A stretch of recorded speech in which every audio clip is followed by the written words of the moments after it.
It was almost midnight, the streets were quiet, too quiet for Lagos. Shops had closed, street hawkers disappeared, and the night carried only the hum of distant generators. Chika hurried toward the junction, clutching her small handbag. She had stayed too long at her friend's house and now prayed for one last bus to take her home. Then she saw it, a rusty yellow Danfo bus, headlights flickering like tired eyes. The driver leaned out and waved, "Enter, madam. Last trip."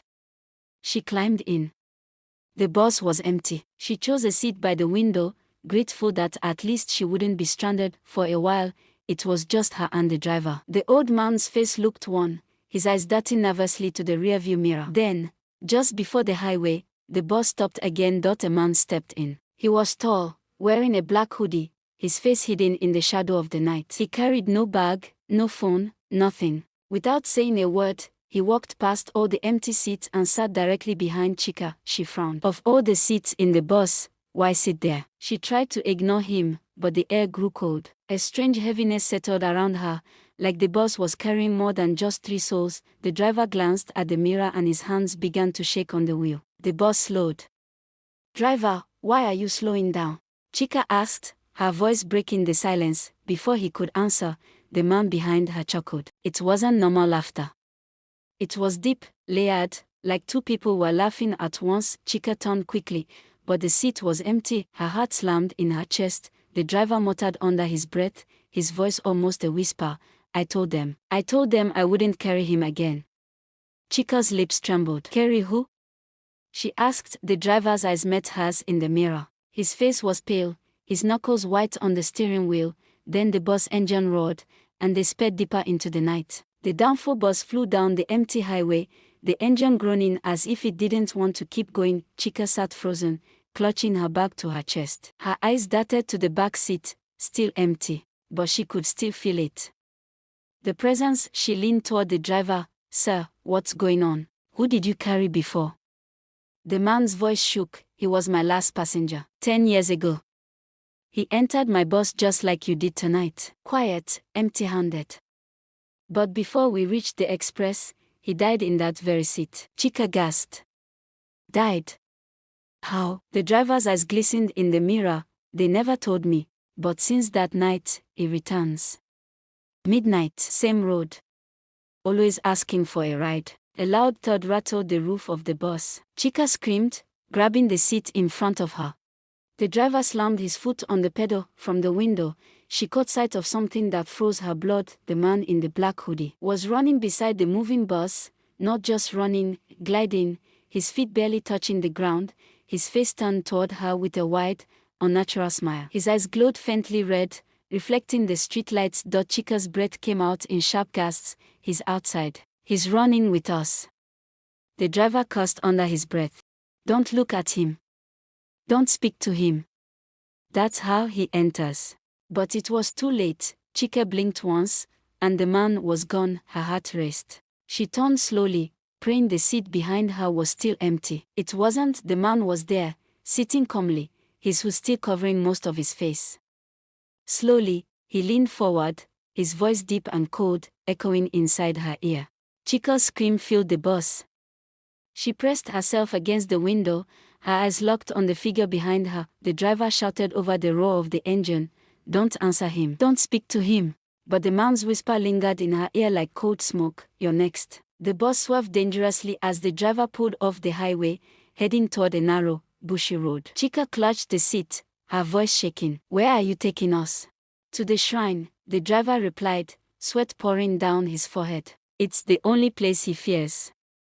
The road grew darker, lined with tall trees that seemed to close in on them. Suddenly, the bus stopped in front of a small clearing where an old shrine stood. Its wooden idols half broken, candles burning faintly at the base. The driver jumped out, kneeling in the dirt, throwing kola nuts and muttering frantic prayers. "Spirit of the night, protect me.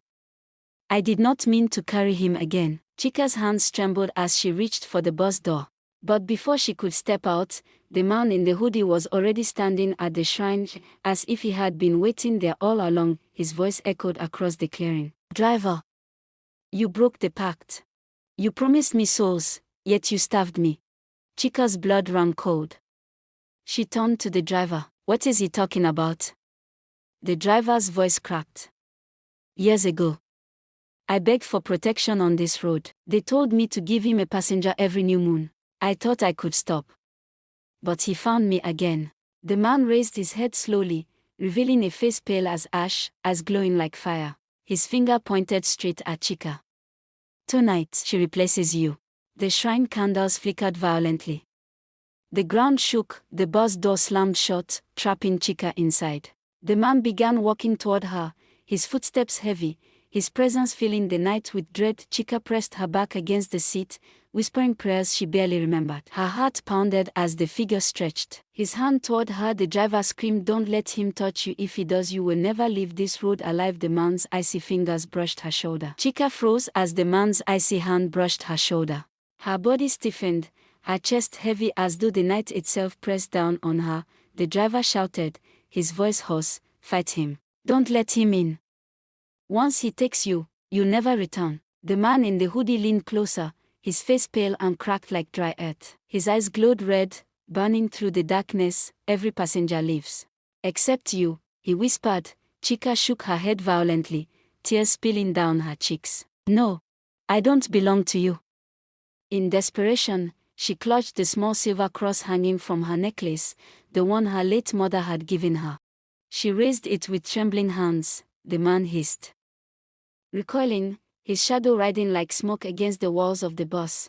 The shrine candles flared, their flames dancing wildly as if the spirits themselves had awakened. The driver fell to his knees, wailing, "Forgive me. Don't take me, please. Take her instead." Chika's eyes widened in horror. "Take her instead." The truth hit her like a slap. The driver had brought her here not to save her, but to offer her. The man turned his gaze from Chika to the driver, his voice rumbling like thunder. "You broke the pact. Now, you are mine." Before the driver could run, the figure seized him. The driver screamed, his body twisting unnaturally as the shadows swallowed him whole. The bus shook violently, the glass shattering as wind howled through the clearing. Chika shut her eyes, clutching her cross tightly, whispering prayers until her voice cracked. Then, silence. When she opened her eyes, the man was gone. The shrine was dark. The bus stood still, its engine dead. She staggered out, gasping for air. Moments later, headlights flashed, a police patrol pulled up, their torches cutting through the night. One officer stepped out. "What happened here? Are you all right?" Chika pointed weakly at the wrecked bus. "The driver." "The man." The officer frowned. "Driver? Which driver?"